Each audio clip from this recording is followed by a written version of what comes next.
ouvir cantando e dando glória, mulheres que passaram pelo vento, sobreviventes de grandes batalhas, chamadas para um grande avivamento.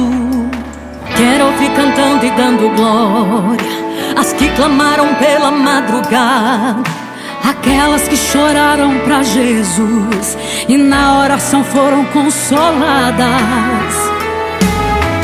Quero ouvir cantando e dando glória as que suportaram provas em silêncio, mas hoje vieram para adorar e cheias da unção podem cantar.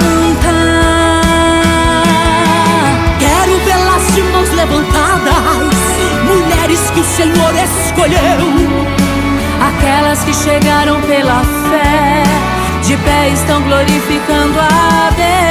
Eu quero ver mulheres adorando, dizendo que nosso Deus é fiel.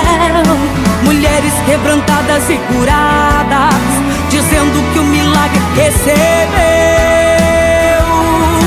Eu quero derramar a minha alma e juntas vamos adorar a Deus. Levante a mão que eu quero conhecer mais uma das mulheres que venceu.